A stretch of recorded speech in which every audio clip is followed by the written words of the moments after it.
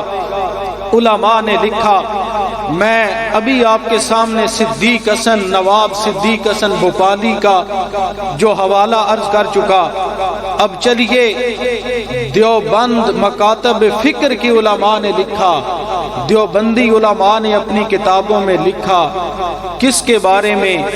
پہلے چلیے امام جلال الدین سیوطی کی شخصیت کو سلام عقیدت پیش کریں، پھر مقام واضح ہوگا امام اعظم ابو حنیفہ کا۔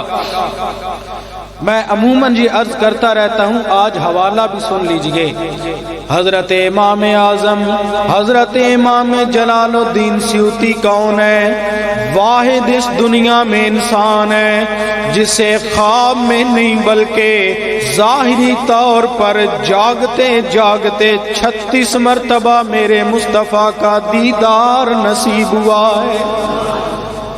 یہ امام جلال الدین سیوطی خود نقل کرتے ہیں، ان کے بارے میں دیوبندی علماء نے لکھا کہ 36 مرتبہ ان کو دیدار مصطفیٰ ہوا، اور امام جلال الدین سیوطی امیر المومنین فی الحدیث ہیں۔ آپ نے فرمایا کہ نبی کا یہ فرمانا کہ فارس میں ایک بندہ پیدا ہوگا، میری امت کو ثریا کی بلندی سے اتار کر ایمان عطا کر دے گا، امام جلال الدین سیوطی فرماتے ہیں کہ اس حدیث کا مصداق بغیر کسی طوالت اور تمثیل کے حضرت امام اعظم ابو حنیفہ کی ذات ہے، کہ اس میں امام اعظم ابو حنیفہ کی شخصیت ہے، حضرت علی کی دعا بھی ہے، میرے نبی کی بشارت بھی ہے، امام اعظم ابو حنیفہ۔ چلیے آپ کی فراست، حضرت امام اعظم ابو حنیفہ لقب میں عرض کر چکا، آپ کا لقب تھا حنیف، اور آپ کے آباء و اجداد حضرت ابراہیم علیہ السلام کی وجہ سے آپ کا یہ لقب پڑ گیا۔ حنیف مسلم کون ہوتا ہے؟ حنیف مسلم کا معنی یہ ہوتا ہے ہر لمحہ اللہ کے نام پر مجاہدات کرنے والا، اللہ کے نام پر ہر قربانی دینے والے کو حنیف کہا جاتا ہے۔ حضرت ابراہیم خلیل اللہ جب اللہ کی بارگاہ میں قربانیاں دیتے رہے، ایک وقت آیا اللہ نے فرمایا اے یہودیو تم کہتے ہو ابراہیم خلیل اللہ نصرانی ہے، ابراہیم خلیل اللہ یہودی ہے، نعوذ باللہ، لیکن سنو میں کائنات کا خلاق اعلان کر رہا ہوں، ما کان ابراہیم یہودیم ولا نصرانیم ولیکن کان حنیفا مسلما۔ فرمایا نہ وہ یہودی تھے نہ وہ نصرانی تھے، بلکہ ابراہیم علیہ السلام اللہ تعالیٰ کی بارگاہ میں وہ حنیف مسلم تھے کہ ہر نبی کے نام پر ہر مرتبہ لبیک کہنے والے، ان کی نسبت کی وجہ سے امام اعظم ابو حنیفہ کا لقب حنیف پڑ گیا۔ اور امام اعظم ابو حنیفہ کی شخصیت کو ہم کیوں نہ خراج تحسین پیش کریں؟ درجنوں کتب کے اندر علماء نے لکھا، اور ایک اور اللہ کے ولی عبداللہ ابن مبارک جن کا لقب بھی ہے اور جن کی عظمت یہ ہے کہ آپ امیر المومنین فی الحدیث ہیں۔ آپ کیا سمجھ رہے ہیں کہ امیر المومنین فی الحدیث ہونا یہ کوئی معمولی کام ہے؟ حضور کی لاکھوں حدیثوں کا حافظ ہو اسے امیر المومنین فی الحدیث کہا جاتا ہے۔ عبداللہ ابن مبارک امیر المومنین فی الحدیث ہو کر آپ فرماتے ہیں لوگو حضور کا یہ فرمانا کہ لو کان الایمان عند الثریا والی جو حدیث پاک ہے کہ ایمان ثریا تک پہنچ جائے گا تو فارس سے ایک بندہ وہ ایمان دوبارہ میری امت کو عطا کرے گا۔ حضرت عبداللہ حضرت عبداللہ مغربی بیان فرماتے ہیں، آپ نے فرمایا کہ اس حدیث کا مصداق بلا تشبیہ و بلا تمثیل حضرت امام اعظم ابو حنیفہ کی ذات ہے۔ کئی روایتیں میں آپ کے سامنے عرض کرتا کہ کتنے فقہا نے آپ کو یہی کہا، بچپن کی عمر ہے امام اعظم ابو حنیفہ کی۔ آپ کے پڑوس میں ایک بندہ رافضی تھا، اس کے پاس 2 گدھے تھے۔ آپ جانتے ہیں نا، اہل تشیع مذہب میں صحابہ کرام کے مقامات کی کوئی وقت نہیں ہے، ان کی زبانیں لمبی ہیں، حضور کے صحابہ پر تان دراز کرنے والے۔ انہوں نے اس نے اپنے گدھوں کا نام نعوذ باللہ، ایک گدھے کا نام ابو بکر رکھ دیا، دوسرے کا نام عمر رکھ دیا۔ جب اسی گدھے کی ٹانگیں پڑنے سے وہ واصل جہنم ہوا، مرا، تو امام اعظم ابو حنیفہ کے پاس جب یہ بات پہنچی کہ حضور گدھے کے مارنے سے وہ ہلاک ہوا، تو امام اعظم ابو حنیفہ کی بچپن کی عمر تھی، آپ کی فراست دیکھیے، آپ کی عقل دیکھیے۔ آپ نے فرمایا اگر جا کر پتہ کرو تو میں امام اعظم ابو حنیفہ کہتا ہوں جس گدھے نے ٹانگ ماری ہے یقیناً اس نے اس گدھے کا نام عمر رکھا ہوا ہوگا، اس لیے کہ حضور کا فرمان ہے ساری کائنات شیطان سے ڈرتی ہے اور شیطان حضرت عمر کے سائے سے بھی ڈرتا ہے۔ جو صحابہ کرام کا گستاخ ہو وہ شیطان نہیں ہے تو پھر اور کیا ہے؟ لہٰذا حضرت امام اعظم ابو حنیفہ بچپن کی عمر ہے، 11 سال کی عمر میں عیسائی بادشاہ، عیسائی عالم بڑے بڑے سوال لے کر لوگوں کے سامنے کہہ رہا ہے، مسلمانوں میرے ان سوالوں کا جواب دو، تم بھی سچے، تمہارا مذہب بھی سچا، اگر میرے سوالوں کا جواب کوئی نہیں دے گا تو تم بھی جھوٹے ہو، تمہارا دین بھی جھوٹا۔ اور آپ جانتے ہیں ہر دور میں مسلمانوں کے سینوں سے جوہر حیا ختم کرنے کے لیے عیسائی، انگریز اور یہودیوں نے پلاننگ کی ہے۔ ہر دور میں مسلمانوں کے دلوں سے دین ختم کرنے کے لیے مختلف قسم کی سیاستیں کھیلی گئیں، مختلف کھیل کھیلے گئے۔ علامہ اقبال نے کہا تھا کہ یہ فاقہ کش جو موت سے ڈرتا نہیں کبھی، روح محمد اس کے بدن سے نکال دو۔ یہ مسلمان اگر بھوکا ہو تو گزارا کر لے گا، یہ مسلمان کائنات کی ہر شے کے بغیر گزارا کر لیتا ہے، لیکن عشق مصطفیٰ اس کی خوراک ہے، یہ عشق مصطفیٰ کے بغیر نہیں رہتا۔ لہٰذا ان کے سینوں سے عشق مصطفیٰ ختم کر دو، اس قوم کو بے حیا بنا دو، ان کو فحش بنا دو تاکہ دل میں عشق مصطفیٰ نہ رہے۔ امام اعظم ابو حنیفہ کے دور میں بھی یہ کھیل کھیلا گیا۔ عیسائی عالم کہتا ہے مسلمانوں میرے 3 سوال ہیں، نہ میں حدیث مانوں گا نہ میں قرآن مانوں گا، تمہارے قرآن کے اندر کچھ باتیں ہیں ان کے جواب دو۔ پوچھا گیا کیا؟ کہنے لگا تم کہتے ہو اللہ ایک ہے، وَإِلَٰهُكُمْ إِلَٰهٌ وَاحِدٌ لَا إِلَٰهَ إِلَّا هُوَ الرَّحْمَٰنُ الرَّحِيمُ۔ وہ اللہ ایک ہے، واحد و یکتا ہے، لہٰذا مجھے بتاؤ نہ قرآن مانوں گا نہ حدیث مانوں گا، ایک سے پہلے کیا ہے، اس رب العالمین سے پہلے کائنات میں کیا ہے مجھے بتاؤ۔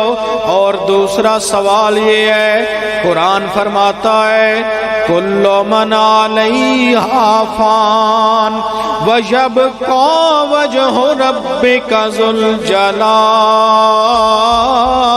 والاکرام۔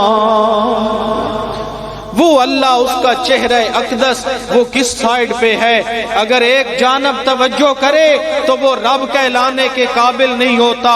کیوں؟ اللہ وہ ہوتا ہے جو کائنات کی ہر شے اور ہر چیز میں اس کا جلوہ نما ہو۔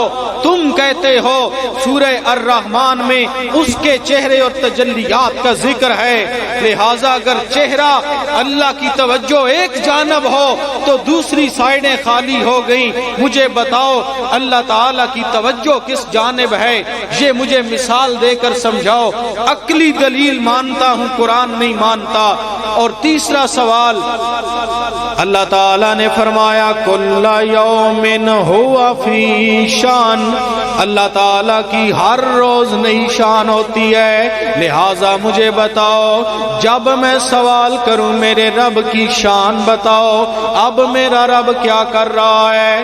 لاکھوں کا مجمع جمع ہو گیا، سٹیج لگوایا گیا، تینوں سوال دہرا رہا ہے، ارے کون ہے جو جواب دے؟ بڑے بڑے عالم لا جواب ہو گئے، کوئی جواب نہیں دے رہا۔ اتنے میں امام اعظم ابو حنیفہ کی بچپن کی عمر ہے، آپ سامنے آئے، آپ نے فرمایا تو نیچے اتر میں اوپر آؤں گا۔ کہنے لگا کیوں؟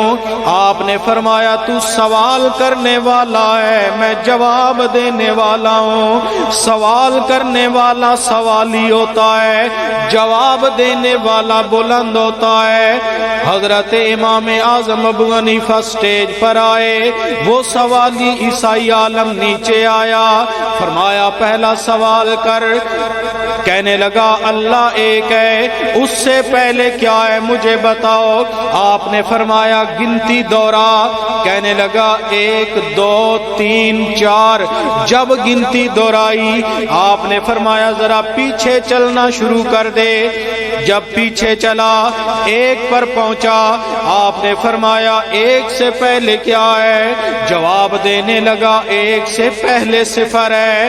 ارے کروڑوں سلام امام اعظم ابو حنیفہ کی فکر و نظر کو۔ آپ نے فرمایا اگر ظاہری تیری میری گنتی میں 1 سے پہلے کچھ نہیں تو اللہ بھی 1 ہے، اس سے پہلے کچھ نہیں ہے۔ دوسرا سوال کر۔ کہنے لگا قرآن فرماتا ہے اللہ تعالیٰ کا چہرہ جلال والا ہے، کیا اللہ کا چہرہ ہر جانب ہے؟ مجھے مثال دو۔ نہ قرآن مانتا ہوں نہ حدیث مانتا ہوں۔ آپ نے فرمایا شمع جلا، موم بتی جلا۔ جب جلائی گئی آپ نے فرمایا اے عیسائیوں کے عالم بتا اس لائٹ کی روشنی کس جانب ہے؟ جواب دینے لگا اس موم بتی کی روشنی کسی ایک جانب نہیں، ہر جانب روشنی کر رہی ہے۔ آپ نے فرمایا اگر ظاہری دنیا میں تیرے میرے ہاتھ کی بنائی ہوئی چیز ہر جانب اجالا کر سکتی ہے تو رب العالمین بھی اتنا کریم ہے، وہ ہر جانب موجود ہے۔ تیسرا سوال کر۔ عیسائی عالم کہتا ہے سورہ الرحمن میں ہے کل یوم ہوا فی شان، ہر روز اس رب کائنات کی نئی شان ہوتی ہے۔ بتاؤ اب میں سٹیج کے نیچے کھڑا ہوں، تم اوپر کھڑے ہو، اس وقت میرا رب کائنات کیا کر رہا ہے؟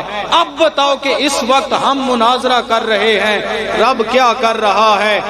آپ نے فرمایا کہ رب یہی کر رہا ہے، اس نے مجھے بلند کر دیا ہے، تجھے اللہ نے پست کر دیا ہے۔ یہ ہے امام اعظم ابو حنیفہ۔ اسی لیے شاعر آپ کے بارے میں کہتا ہے کہ تو وہ فقیہ فقاہت کی آبرو تجھ سے، تیری فقاہت فکر و نظر کو میرا سلام۔ دہریہ مذہب آیا، کہنے لگا مسلمانوں کا امام ہے، مجھ سے مناظرہ کرو۔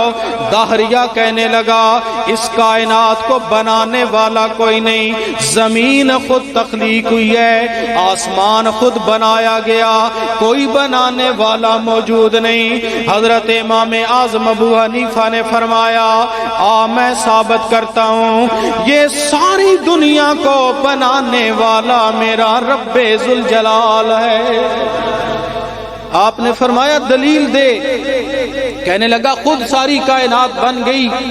اب مناظرے کا اصول یہ ہوتا ہے کہ جب سوال کرنے والا مناظر سوال کرتا ہے تو اس کے سوال کے اندر سے ہی اسے روکا جاتا ہے، یا مخالف کے ساتھ جب سوال کیا جاتا ہے تو اس سوال کے اندر ابہام پیدا کیا جاتا ہے، اور اس ابہام کے اندر ہی جواب ہوتا ہے۔ اور مناظرہ کا لغوی معنی یہ ہوتا ہے دو فریقوں کی آپس میں علمی بحث ہو اور وہ ثابت کریں کہ میں سچا ہوں اور وہ ثابت کرے میں سچا ہوں۔ آپ نے فرمایا مناظرے کی تعریف، مناظرہ کس بات پہ ہوگا؟ فرمایا اس بات پہ ہوگا تم ثابت کرو گے کہ زمین و آسمان خود بن گئے اور میں ثابت کروں گا کہ کائنات خود نہیں بنی، کوئی بنانے والا موجود ہے۔ مناظرہ ہونا تھا۔ حضرت امام اعظم ابو حنیفہ جان بوجھ کر مناظرے پر لیٹ پہنچے۔ جب پہنچے تو مخالف نے پہلا سوال یہی کیا، بنتا بھی تھا، مناظرے کا اصول ہے، کہتا ہے مسلمانوں کا اتنا بڑا امام وقت کی پابندی نہیں کر رہا، بتاؤ لیٹ کیوں آئے؟ اب سنیے توجہ سے امام اعظم ابو حنیفہ کی فکر کو۔ آپ نے فرمایا جب میں دریا پر پہنچا دریا کے اندر کشتی موجود نہ تھی۔ جب میں نے دیکھا ایک درخت اپنی جڑوں سے ہلنے لگا، اس درخت میں پھر کٹاؤ پیدا ہوا، تختے بنے، خود بخود کشتی تیار ہو گئی۔ وہ کشتی درخت والی پھر وہ دریا میں تیرنے لگی، پھر میں اس پر سوار ہوا، دریا کے پار پہنچا۔ مخالف کہنے لگا مسلمانوں کا اتنا بڑا امام ہو کر جھوٹ بولتا ہے، کیا ایسے بھی ممکن ہے کہ خود کشتی بن جائے، خود درخت کے تختے بن جائیں؟ یہ ناممکن ہے۔ حضرت امام اعظم ابو حنیفہ بولے، آپ نے فرمایا اگر غور کر تو مناظرہ تو میں جیت چکا ہوں۔ کہنے لگا مناظرہ تو شروع نہ ہوا۔ آپ نے فرمایا تو نے خود اپنی زبان سے اقرار کیا ایسا ممکن نہیں کہ کائنات میں خود کشتی بن جائے، خود تختے بن جائیں، خود دریا میں تیرنا لگ جائے۔ آپ نے فرمایا اگر ایک کشتی خود بخود نہیں بن سکتی تو زمین و آسمان بھی خود نہیں بن سکتے۔ اس کائنات کو یا رسول اللہ